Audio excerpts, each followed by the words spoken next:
When Michael Jackson stepped on stage, the world didn't just watch. Time basically stopped. Fans fainted, stadiums overflowed, and somewhere Elvis probably looked down like, well, guess I'm retired twice now.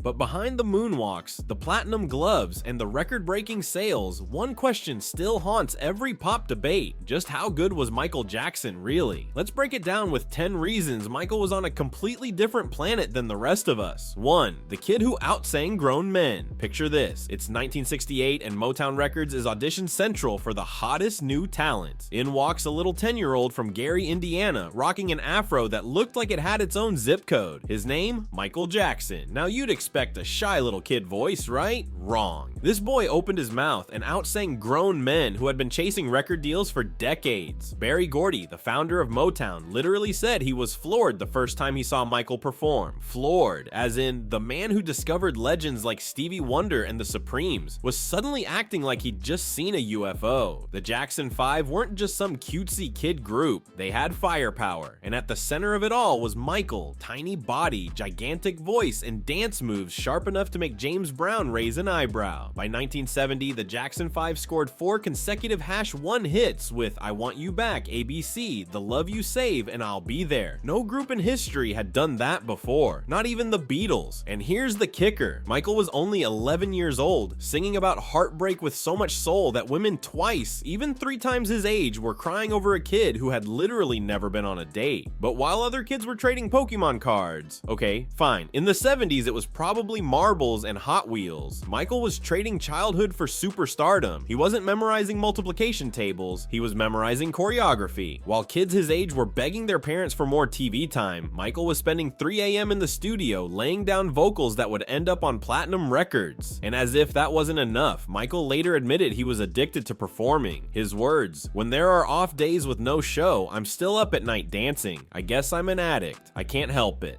That's the wild part. Before he even hit puberty, Michael was already living like a stage veteran, obsessed with perfection, and carrying the weight of a family business on his back. But here's the thing, being the most talented kid in the room wasn't enough for Michael, because by the time he turned 21, he was ready to step out of the Jackson 5's shadow and prove he could shine on his own, which brings us to fact #2. Off the Wall, the Glow Up album. By 1979, Michael was tired of being the Jackson 5 kid. With Quincy Jones, he dropped Off the Wall, an album that basically told the world, stop calling me cute, call me legendary. Songs like Don't Stop Till You Get Enough went global, selling millions. But when he only won 1 Grammy, Michael got mad, which in his case was the best thing that could have happened, because that chip on his shoulder led directly to fact #3, the album that didn't just break records, it murdered them. 3. Thriller. The day music changed forever, Thriller wasn't an album, it was an earthquake. 70 million copies sold, 8 Grammys in one night, 7 top 10 singles. Oh, and he moonwalked on live TV like Gravity was just a rumor. MTV tried to ignore him at first, but Michael didn't just knock on the door. He moonwalked through it and rewrote the rules for every black artist after him. But don't think success made his life easier. Fact 4 shows the darker price of perfection. 4. The pain behind the spotlight. That Pepsi commercial where his hair caught fire, it left Michael addicted to painkillers. And while fans screamed his name, critics screamed too commercial. The media discovered they could make more money mocking him than celebrating him. The cost of being the king of pop? Everyone wanted a piece of him, even when it burned. But Michael wasn't done proving himself. Enter reason 5, his rivalry with another musical god. 5. Bad era. The Prince rivalry that never happened. Prince versus Michael. The battle critics loved to hype. Michael had record sales, Prince had artistry. Michael even asked Prince to duet on Bad. Prince said no the moment he heard the lyric, "Your butt is mine." His reply, "Who's singing that to who? 'Cause it sure ain't me." Still, Michael didn't need the duet. Bad dropped 5 #1 singles on its own. But while Prince was his rumored rival, Michael's real enemy was something no one could escape. Tabloid culture. 6. Wacko Jacko versus reality. Michael bought a chimp. Headlines. Slept in an oxygen tank? Fake story, but headlines anyway. And when he revealed he had vitiligo, a real skin condition, the world mocked him instead of showing compassion. The media turned Michael Jackson into Wacko Jacko, selling millions of magazines at the expense of his humanity. Yet even while tabloids called him a freak, he was busy shaping the future of music itself.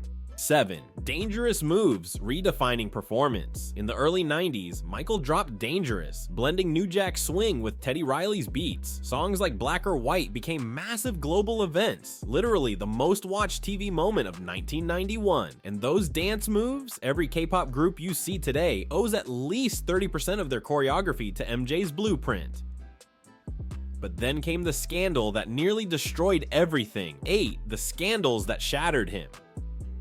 Okay, let's be real. You cannot talk about Michael Jackson without addressing the storm that nearly destroyed him. It's 1993. Michael is at the absolute height of his fame. Stadium selling out worldwide. Dangerous is dominating charts, and he's redefining live performance with moves that would keep TikTok fed for centuries. Then suddenly, boom, allegations. One accusation and the king of pop went from untouchable idol to global headline in less than 24 hours. Police raided Neverland Ranch. The same media that once called him a genius now branded him as something monstrous. Tabloids made millions off stories that blurred the line between fact and fiction. And here's the cruel irony. Michael had built Neverland Ranch as his own escape, a playground for the childhood he never had. He invited kids and families to share that joy, but what the world saw instead was scandal, suspicion, and lawsuits. Overnight, the public forgot the music and focused only on the rumors. The stress was brutal. He was forced to cancel parts of his Dangerous tour. He grew increasingly dependent on painkillers just to function. His once bright, invincible energy dimmed, even though the case was settled out of court without a trial. The damage was permanent. Now here's where it gets deeper. Michael's music changed too. Gone were the purely joyful anthems of Off the Wall and Thriller. Instead, in the History album that followed, you hear anger, defiance, pain. Songs like Scream and They Don't Care About Us weren't just tracks, they were therapy sessions on wax. Michael was fighting the press, the industry, and public opinion all at once. And the worst part, even when he was acquitted of all charges during his 2005 trial, the stigma never left. To the media, Innocent didn't sell magazines. The accusations became a permanent shadow over his legacy, one that critics still argue about today. Michael once said, "Lies run sprints, the truth runs marathons." And that's exactly what his career became, a marathon against lies that he could never quite outrun. But even through scandal, lawsuits, and public humiliation, Michael wasn't finished swinging. When the world pushed him down, he came back with music that hit even harder.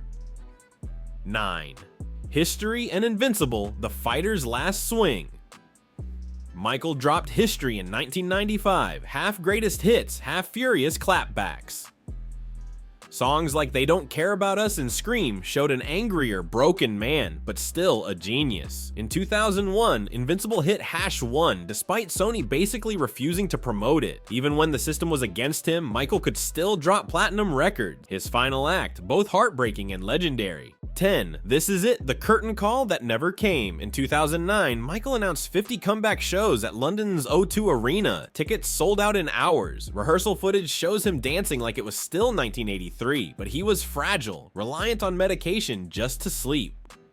On June 25th, 2009, the king of pop died at just 50 years old. The comeback the world waited for never happened, and not said.